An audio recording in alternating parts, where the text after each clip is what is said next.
Hola, per així estem una altra vegada per a fer un tutorial molt curt per a ensenyar-vos la manera de com descarregar arxius de Mega.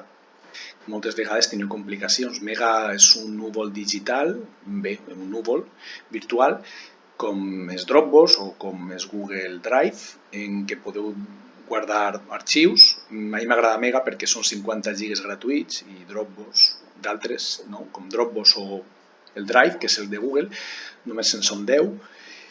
Bé, fixeu-vos que és molt fàcil. Tindríem l'enllaç així de Mega, clicaríem i si no feu res, no toqueu res, el primer que us apareix és una petita visualització de l'arxiu que voleu descarregar, el teniu així, i el botó és de download, ben gran i sense problemes. Clicaríeu al botó i fixeu-vos que sigui una barra verda que carrega, diu completed, i quan ha completat us l'ha descarregat. Vais a l'esquerra, jo com que l'he descarregat altres vegades el tinc repetit.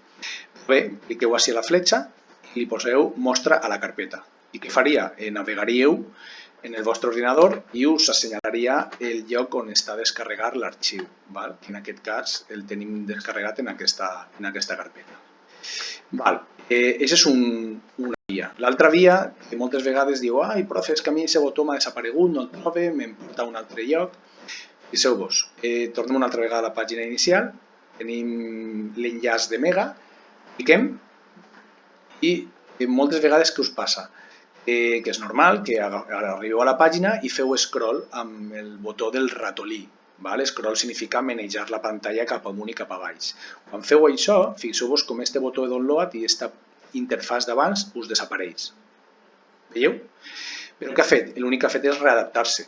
Està dalt a la dreta. Fixeu-vos així darrere, teniu el botó de download. Si cliqueu a download, el descarregaríeu i el mateix procés d'abans. Voleu recuperar la interfàs d'abans? Voleu tindre-lo en gran? Mireu, si seleccioneu l'arxiu, seleccioneu, us torna a aparèixer. I si feu scroll, us torna a desaparèixer. Però sapigueu que està així darrere. Per tant, l'únic que faríeu és donar-li a download, així dalt a la dreta, el botó... Com que és del mateix color, moltes vegades confoneu. Però sempre ha de posar download o descarrega, o descarga, si és en castellà. Per tant, li doneu al download, fixeu la mateixa barra d'abans, de descàrrega, que diu completed. I el torna a deixar baix a l'esquerra, fixeu-vos. Així baix, ja 6 vegades repetit. Però bé, li donaríeu a la fletxa i posaríeu mostra a la carpeta i navegaríeu per el vostre ordinador i t'ensenyaria la carpeta on ha guardat l'arxiu. I res més, és només això. Per tant, veieu que és molt fàcil i podeu descarregar-lo, podeu descarregar els arxius molt ràpid. Fins un altre videotutorial. Adeu!